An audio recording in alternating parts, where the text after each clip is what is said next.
Baik, bismillahirrahmanirrahim. Assalamualaikum warahmatullahi wabarakatuh. Mungkin yang pertama-tama izin memperkenalkan diri, nama saya Iqbal Nova Ramadan, bersama rekan saya di sini. Saya Arya Pandiaparna Putra. Oke, mungkin yang pertama-tama tujuan kita di sini untuk mempresentasikan rencana topik kelompok saya dan Arya tentang implementasi sistem load balancing menggunakan metode round robin dengan controller OpenDaylight sebagai komponen utama. Mungkin mengapa tujuan dari pengambilan topik ini ada 3 Yang pertama, untuk mengimplementasikan sistem load balancing menggunakan metode round robin dengan OpenDaylight sebagai SDN controller.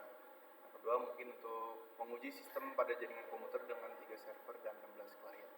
Yang terakhir, yang paling penting adalah untuk mengetahui atau membandingkan perbedaan sebelum dan sesudah menggunakan load balancing dalam hal parameternya, yaitu response time, network convergence, overhead, dan resource utilization.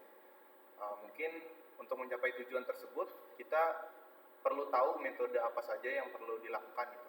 Yang pertama, untuk melakukan penelitian ini perlu memahami konsep load balancing terlebih dahulu. Setelah mengetahui load balancing itu apa dan sudah paham lah terlebihnya, kita mungkin bisa lanjut belajar tentang OpenDaylight sebagai SDN controller, studi tentang OpenDaylight kita juga mengulik di arah sana. Setelah kita mengerti, bisa kita lanjutkan, yaitu mendesain arsitektur jaringan.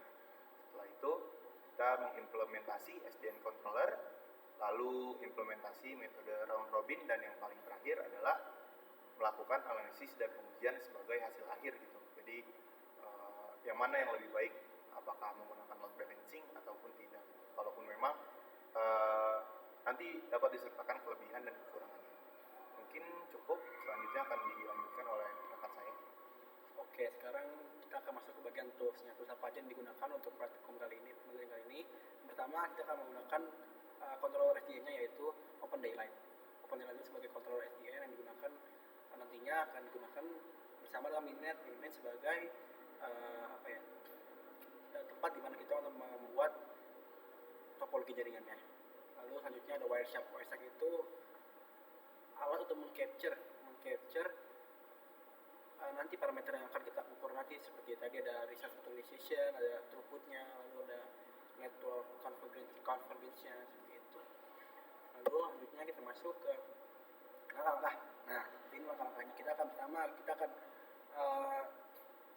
membuat dulu virtual manager, virtual box dulu, lalu kita akan membuat topologi seperti ini. Yang pertama, kita akan membuat 3 server di atasnya sebagai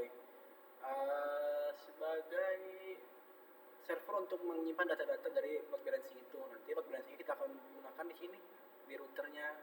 Nanti kita akan membuat di controller ini. Anggap saja router ini sebagai controllernya. Seperti itu. Lalu dari sini kita akan membuat 4 host ini, 4 klien. 4 klien per switch atau 4 klien lagi per switch ini. Seperti itu. Nantinya di mana apabila karena algoritma ini menggunakan round robin itu di mana sebuah load balancing yang akan membagi rata data-data yang melalui server tersebut. Jadi misalkan nanti PC 0 ini akan mengirim data lalu ke server sini, nantinya akan penuh, nanti kita akan membagi rata ini server 0 atau server 2 seperti itu. Itu langkah-langkahnya. Nantinya akan dilakukan captureisasi lagi menggunakan Wireshark itu. Seperti itu. Lalu selanjutnya selesai, lalu kita selesai. Itu saja yang bisa disampaikan. Mungkin kurang lebih mohon maaf. Wassalamualaikum